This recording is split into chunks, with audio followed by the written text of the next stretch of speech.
अगर आपको अध्यात्म की ऊंचाई पर चढ़ना है तो एक शब्द याद कर लीजिए, सहनशीलता, तितिक्षा। इसको सदैव जीवन में, एक श्लोक गंगा किनारे हमें जीने की सामर्थ्य देता था। जब कभी हमें प्रतिकूलता दुख प्राय मिलते ही थे तो ये श्लोक, यम ही न व्यथ्यन्ते ते पुरुषम पुरुषर्षभ सम दुःखा सुखाधीरम स्व अमृतत्वाय कल्पते। वो अमृत पद का अधिकारी हो जाता है जो आए हुए सारी व्यथाओं को, दुखों को मौन होकर सह लेता है, वो भगवान को प्राप्त होता है। जहां कोई कष्ट होता, बस यम ही न व्यथ्यन्ते ते पुरुषम पुरुषर्षभ सम दुःखा सुखाधीरम स्व अमृतत्वाय कल्पते। हमें सहना है, हमें भगवत प्राप्ति करनी। अरे छोड़ो, इसने मारा, इसका कर्म जाने, तो चलो आगे, चलो आगे बढ़ो। भूख प्यास गर्मी सर्दी मान अपमान दुख सुख, ये सब इस मार्ग के यात्री को मिलते ही है। और जो इसको सह गया वो जगत पावन करने वाला महात्मा बन जाता है। वो मम भक्ति युक्तो भुवनम पुनातु, लोक के लोक को पावन कर सकता है जो भगवान के चरणारविंद में अपने चित्त को अर्पित कर दिया। इसलिए दुख ही हृदयत, चाहे जितना दुख पड़े प्यारे, किसी से मत कहो, किसी से मत, चुपचाप मौन होकर सह जाओ। तुम्हारा स्वामी विधान करके तुम्हें दुख भेजा है तो बहुत बड़ा उसमें कोई सुख है। वो मंगल भवन है, तुम्हारा मंगल होने नहीं दे सकता। दिखाई दे सकता है कि अब मंगल हो गया हमारा, अमुक अमुक अमुक, कुछ नहीं। धैर्य पूर्वक अपने मार्ग में सीधे चलते रहो। उसका विधान आया है, वो दुखद हो या सुखद, सुखद है तो हर्षित मत हो, दुखद है तो शोकित मत हो, आगे बढ़ो। देखो ये अध्यात्म है, ये कमर कस लो कि इस जन्म में मुझे इस भव समुद्र से पार होना ही है। ये जो कमजोर दिल के होते हैं ना, अनुकूलता जहां मिली तो बोले जब से हमने भक्ति शुरू की सब काम चकाचक बन रहे हैं। ये भक्ति का फल नहीं है, भूल मत करना। ये तुम्हारे सुकृत चल रहे हैं इसलिए है। और जिस दिन दुष्कृत का फल आएगा उस दिन भक्ति करते हुए भी कदम रखना मुश्किल हो जाएगा, पग पग पर तुम्हें दुख मिलेगा। ये सिद्धांत को समझ लीजिए तो कभी आप निराश नहीं होंगे, शूरवीर होकर आगे बढ़ते रहेंगे। जो हमारी भक्ति है नई फसल है, और इस फसल की जो आनंद वृत्ति है वो भगवदानंद है, ज्ञानानंद है, अखंडानंद है, प्रेमानंद है। कोई भोगानंद नहीं है, विषयानंद नहीं कि भगवान की बड़ी कृपा जो चाहो भोग मिल गए। ये सुकृतों के फल है। ये सुकृत और दुष्कृत दोनों को यही नष्ट कर दो और निकल चलो भगवान की परम धाम में, जहां नित्य सेवा सुख का आनंद से चरियां ले रही है। श्रीपाद कह रहे संतर्जयस ताड़यन, कोई मुझे बहुत डांटे भर्त्सना करे और ताड़यन पिटाई भी कर दे, मुझे कुछ कभी शिकायत नहीं करनी प्रभु से। देख रहे हैं ना, वो उन्होंने विधान किया है ना कि इसको पीटो, तो हम चुपचाप पीट लेंगे, किसी से नहीं कहना। रहीमन मन की मन व्यथा रखिए मन में गोए, सुन चले हैं लोग सब बांटने। इसलिए असंगो हम, असंग किससे कहें अपने दुख सुख की बात। अपना दिल तो दिलवर को दे दिया, जो बीते सो दिल तो उनके पास है, वो तो जाने दुख सुख की बात, हम क्या जाने, हम तो बस आपके हैं। मौन, अपने विषय में ना सुख की बात करें ना दुख की, मौन बात करें तो प्रभु की करें, नहीं तो मौन। मान लीजिए अगर ये मौन आप धारण कर लेंगे तो निकल जाएंगे माया से, नहीं तो किसी की निंदा कर देंगे, किसी का ऐसा कटु वचन बोल देंगे, परुख वचन बोल देंगे, भजन छीन हो जाएगा, भजन करने की वृत्ति नष्ट हो जाएगी। सैकड़ों लोगों के प्रश्न है कि पहले भजन अच्छा होता था अब नहीं होता। उसमें दो बातें होती है, एक तो भजन की ऐसी भूख बढ़ गई है कि अब उतने भजन से नहीं और भजन होना चाहिए, ये उत्तम महापुरुषों की कृपा पात्र भक्तों की वृत्ति होती है। और एक होता है कि आपसे वैष्णव अपराध बन गया, कुसंग हो गया, इस कारण से ऐसा। अगर आपके हृदय में कोई दोष वृत्ति नहीं हो, फिर भजन में ऐसा लगता है कि मेरे से बहुत कम भजन होता है, वैसा भजन नहीं होता जैसा होना। ऐसा बड़े बड़े महापुरुषों को भी अनुभव होता है। ये कोई निंदनीय बात नहीं है, वंदनीय बात है। पर वास्तविक यदि भजन नहीं हो रहा है, वास्तविक यदि आपका रुक गया है आनंद, तो आप ढूंढ लीजिए आपका भोजन गलत है, आपका संग गलत है, आपने कोई वैष्णव निंदा की है, बस यही कारण, यही खोज लेना, यही सुधार कर लेना। किसी से क्षमा याचना की जरूरत नहीं, अंदर देखो और आचार्य गुरु से प्रार्थना करो, सब ठीक हो जाएगा। बड़े कृपालु हैं, जिन्होंने अपराधी मुझे जैसे को घसीटा तो अब अपराध बन जाएगा तो थोड़ी छोड़ देंगे वो। विश्वास कीजिए, उन्हीं से प्रार्थना कीजिए, नाथ यदि आपको अपराध मोचन कराना है तो भेज दीजिए मुझे उसके पास, या उसको बुला दीजिए, मैं पैर पकड़ लूं, हाथ जोड़ लूं यदि अपराध बन गया है। और यदि आप चाहें तो आप क्षमा कर दें, आगे से सावधान रहेंगे। बड़े कृपालु हैं प्रभु, क्षमा कर देते। भजन की वृत्ति को रुकना, ये सहन मत कीजिए। समय नहीं है कि आज नहीं तो कल भजन चल पड़ेगा, नहीं, तुरंत वाचिक में आ जाइए, तुरंत वाणियों का गायन कीजिए, नाम कीर्तन कीजिए, ढूंढिए अपराध क्या बना जो आंतरिक हमारा भजन रुक गया, और प्रभु से प्रार्थना करके उसको चलवाइए। वो बड़े कृपालु है, क्षमा कर देंगे। अगर आपने प्रगट में किसी का अपराध किया और वो उपस्थित हो तो जाओ उनके चरण पकड़ो, उनसे प्रार्थना करो। भजन का रुकना सहन मत करो, बहुत कठिन है भजन करके भगवत प्राप्ति करना। वो हमारे अंदर सरलता पूर्वक भजन चल रहा है, उसको बचाओ। किसी की निंदा मत करना, किसी का अवहेलना मत करना। तुम्हारी कोई निंदा करे, तुम्हारी अवहेलना करे, सह जाना, कह रहे हैं ईश्वर के। संतर्जयस ताड़यन बंधनन, यदि वो कहीं मुझे बांध दें मैं बंधना भी स्वीकार कर लूंगा।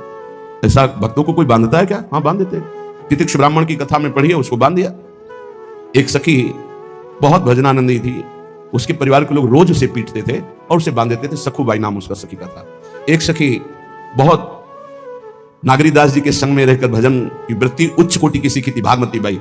उनके पति ही उनके ऊपर सैया लगाकर नई नवीन रानी के साथ बैठते हुए सब पिटाई करते, इतना कष्ट देते, पर वो उच्च कोटि की ऐसी महान भक्ता परम सिद्ध बरसाने के जो वास करने वाले अपने नागरीदास जी थे, हरिवंश महाप्रभु के शरणागत, उनके सत्संग से ऐसी उच्च कोटि की दशा प्राप्त होने से कोई फर्क नहीं पड़ता। उसके कष्ट देने के लिए उसके ऊपर सैया लगाते, राजा थे, और नवीन रानी के साथ उसके ऊपर बैठते, उपद्रव करते, मारते पीटते, लेकिन वो सम रहती। संतर्जयस ताड़यन बधनन शांत, वो देख रहा है, बस तुमको यही सोचना, वो देख रहा है, मेरा स्वामी देख रहा है, वो देखते हुए मौन है ना, वो चाह रहा है ना, तो तेरा किया मीठा लगे, बस बात समझ लो। इतना तो बहुत बड़ी वस्तु प्राप्त होगी, बहुत बड़ी।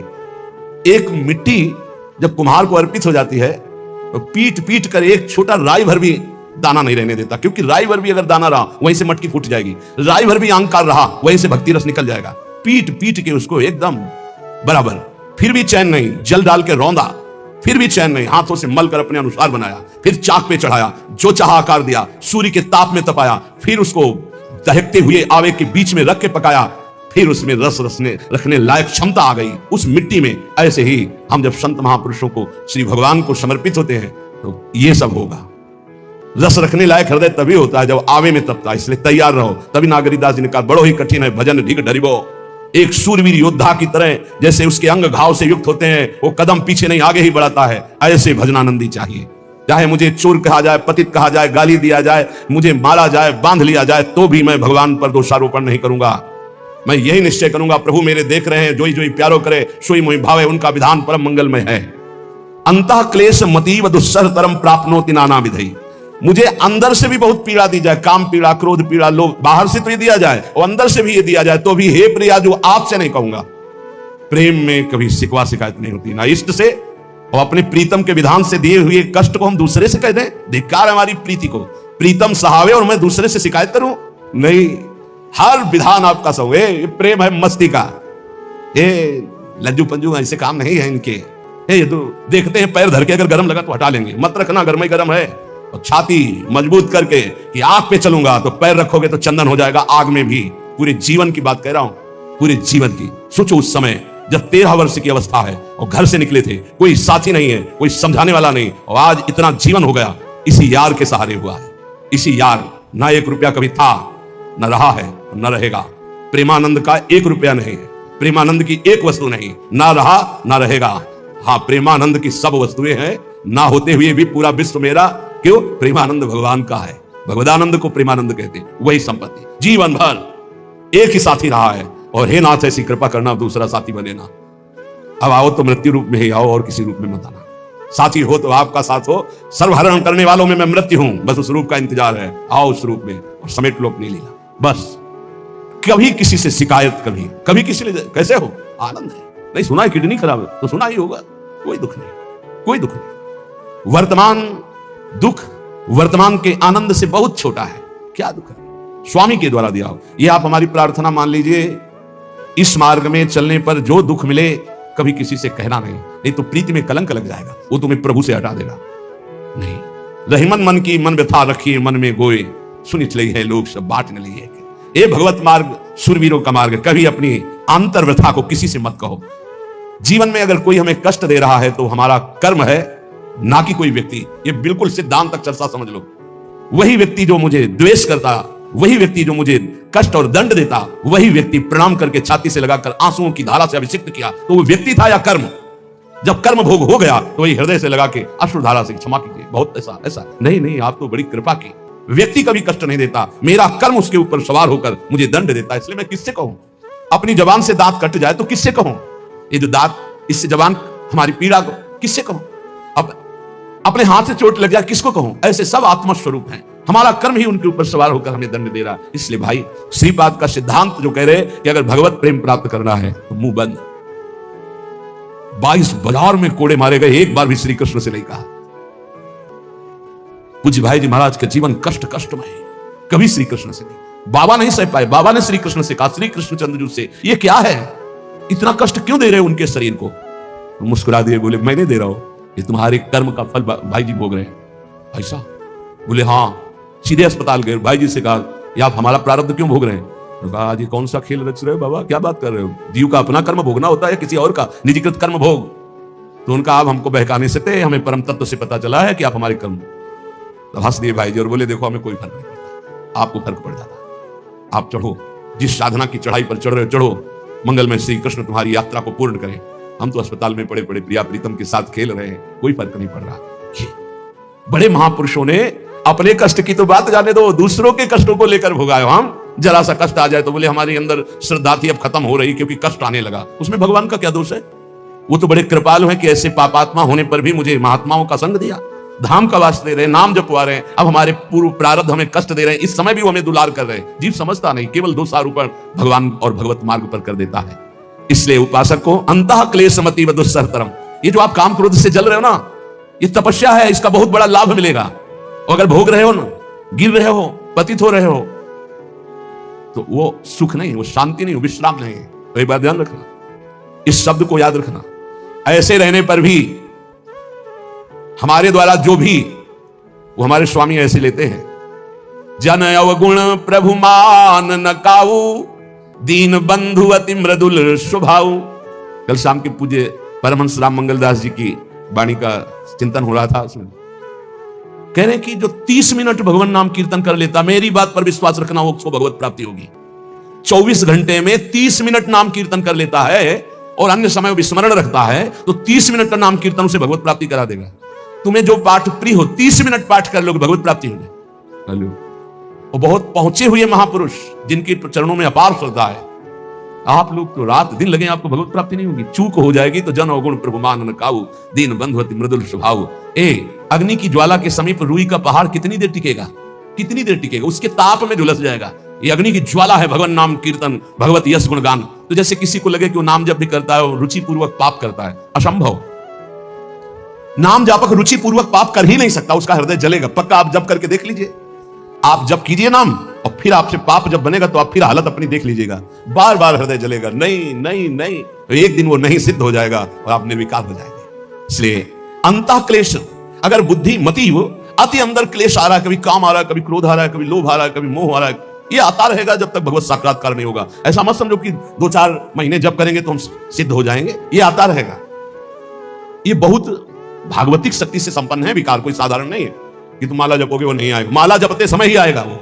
ये भागवतिक शक्ति से संपन्न, काम क्रोध लोभ मोह तब त्रिभुवन को परास्त कर रहे हैं। ये भगवान के पावर से शक्तिमान है। तुम्हारा अहंकार जब गलित हो जाएगा तो इनका आना ही बंद हो जाएगा। जब तक अहंकार रहेगा तब तक ये आते रहेंगे। तो जो तुम्हारे अंदर जलन हो रही, मत कहो किसी से, सह जाओ, यही तपस्या हो जाएगी, यही भगवान की प्राप्ति का हेतु हो जाएगा।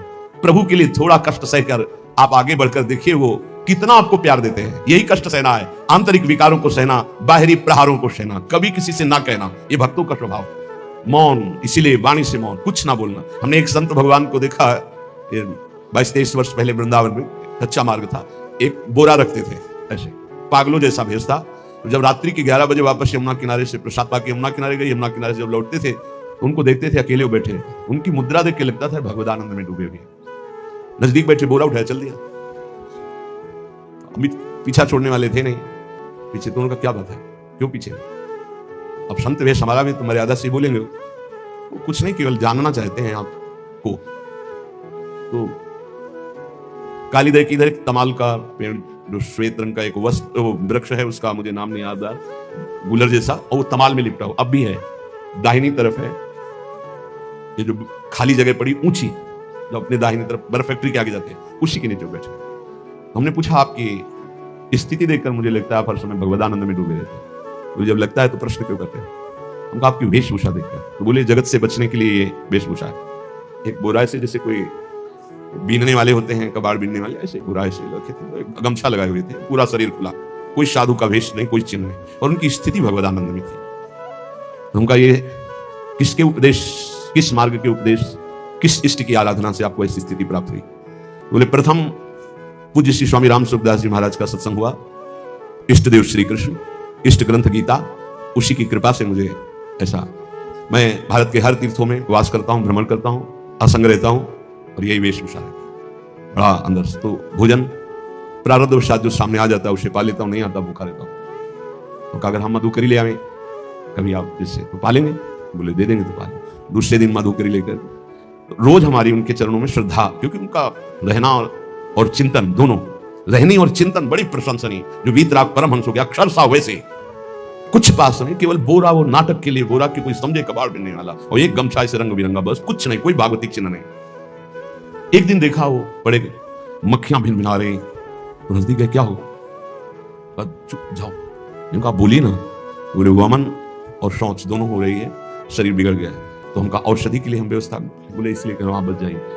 हमका हमें बता तो दीजिए क्यों नहीं? तो बोले आया हुआ प्रारब्ध है, इसको हंस के भोगना है। ऐसे कोने में साइड में ऐसे पेड़ के किनारे पड़े 2-4-10 दिन जो भी व्यवस्था उनकी बनी, फिर वो हमको दर्शन नहीं मिले, अन्य तीर्थों में चले गए होंगे। ऐसा महापुरुष। क्या हम अपने शरीर को इतना प्यार करें कि भगवान से श्रद्धा हो जाए, भक्ति मार्ग में हम लड़खड़ा जाए? फिर सत्संगी किस बात का? ये पक्का समझ लीजिए, ये जो भगवत मार्ग है ये शूरवीरता का मार्ग है, सहन करने का मार्ग है। जितने भी महापुरुषों के चरित्र हैं आप पढ़ करके देख लीजिए, भगवान के चरित्र से भी ज्यादा लाभ भक्त चरित्र सुनने से इसलिए होता है कि हमको लगता है कि हमारे जैसा जन्म लेकर इतना कष्ट सहकर इस ऊंचाई पर पहुंचे। ये बड़ी बात है कि वो जीवत्व से हमारी तरह पैदा होकर ईश्वरत्व को जाता है, इसलिए भक्त चरित्र में विशेष बल हमको प्राप्त होता है। क्या क्या कष्ट सहते हैं, और आप खुद देख लीजिए, आपको जितना कष्ट है उससे बड़ा सुख है कि नहीं, अंदर देख लीजिएगा तो इसी से अनुमान लगा लीजिए। जितना बड़ा कष्ट उससे कई गुना बड़ा सुख भगवान देते हैं, तभी वो उनका यश गाते रहते हैं। ऐसे थोड़ी होता है कि हमारे भगवान का हम भजन करते, हमारे साथ न्याय नहीं हुआ। न्याय तो सही बात नहीं हुआ, नहीं तो तुम्हारी दुर्गति हो जाती। सही बात में उन्होंने न्याय नहीं किया, पक्षपात किया है तुम्हारा। अगर वो सही न्याय करते तो ईमानदारी से कहते हैं, केवल नरक के कीड़ा ही बनना पड़ता और कुछ नहीं है। खूब देख लो, डबल चेहरा होता है, एक सामने का चेहरा देख रहे हो और एक एकांत का चेहरा होता है, डबल चेहरा होता है। और भगवान डबल रखो चाहे तिबल, सब देखते हैं। सब हम बैठे हुए देख लो ईमानदारी से वृंदावन की भूमि में, एक चेहरा है जय श्री राधे, और एक चेहरा है जो राक्षस है अंदर बैठा। देख लो, अंदर देख लो, बिल्कुल इस समय सीसी कैमरे में हो, अंदर देख लो, एक राक्षस बैठा है। और उस राक्षस ने जो जो करवाया, आप लिखो रजिस्टर में, तुम्हें याद है जितना, और इसके बाद आप न्यायाधीश बनो, फिर आपकी क्या दुर्गति होती है उसका। इससे ऐसे होता है, हे प्रभु तभी त्राहि माम मचता है, तब उनकी कृपा नजर आती है। ये बोले भगवान ने न्याय नहीं किया, हम कहते हैं सच्ची बात तुम कह रहे हो प्यारे, न्याय नहीं किया इसीलिए बचे हुए हो। अगर वो न्याय कर देता, पक्षपात ना लेता तुम्हारा, तब तुम्हारे होश उड़ते, चाहे जो कोई हो, अपना रजिस्टर जांच के देख लो। इसलिए कहते हैं कि सबकी जीवनी शुक्ल पक्ष की लिखी जाती है, कृष्ण पक्ष की तो केवल उसी की छाती जानती है, दूसरा नहीं। हृदय में जितने विकार, हृदय में जितना अंधकार, हृदय में जितना कूड़ा करकट, वो तो हम जानते हैं कि हमारी स्वामिनी की कृपा ने कितना निर्मल किया है। तब उनकी स्वामिनी जू मुझ जैसे अपराधी के अपराधों का विस्मरण करके आप ऐसी कृपा, तो आपको लगता है कि संतों की एक दैन्य भाषा होती है। नहीं, ईमानदारी से संत कभी झूठ नहीं बोलते। जैसे कह रहे हैं कि मौसम कौन कुटिल खलकामी, तो अंतर यह होता है कि आंख में जैसे थोड़ा पड़े तो बहुत बुरा लगता है, और पीठ में इतना बड़ा तिनका चला जाए तो कुछ समझ में नहीं आता। संतों का हृदय आंख जैसा होता है, थोड़ी सी भी गलती में हाय हाय मच जाता है, धिक्कार है तुम्हारे जीवन को, अपने को तुम क्या समझते हो, क्या है तुम्हारे अंदर विचार।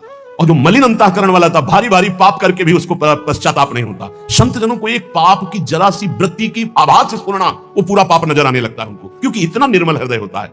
तो सच्ची कहते हैं कि जैसे घोड़ों की लगाम पकड़े हुए श्री कृष्ण अर्जुन की बैठे हैं, ऐसे अपने भक्तों की लगाम पकड़कर बैठ जाते हैं, तो यात्रा अध्यात्म की ऊंचाई की चलती, किसी की सामर्थ्य नहीं। इसलिए सब भक्त ऐसे तो आपको मिलेंगे।